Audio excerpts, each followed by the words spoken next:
Good day, everyone. Welcome back to our channel and welcome to another video where in today's one we're taking a look at the Whop application.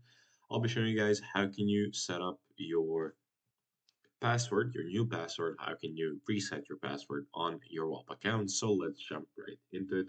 First things first, open up Whop on your web browser. Make sure that you're logged in with your preferred profile as well. And now from the home page, you will navigate onto your profile picture right here in the bottom left corner.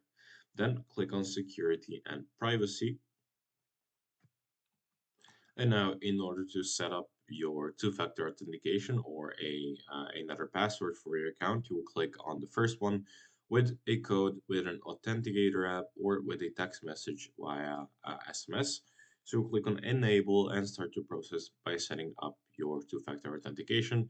So essentially there is no real password on WAP connected to your account right now since when you're making it, they don't ask you for a password. However, to secure your account, you can do this two-factor authentication method, and that way, make sure that your account is safe for use. So that's it for today. Thank you for watching this video. If you found it helpful, leave it a like, subscribe, and I'll see you guys in the next one.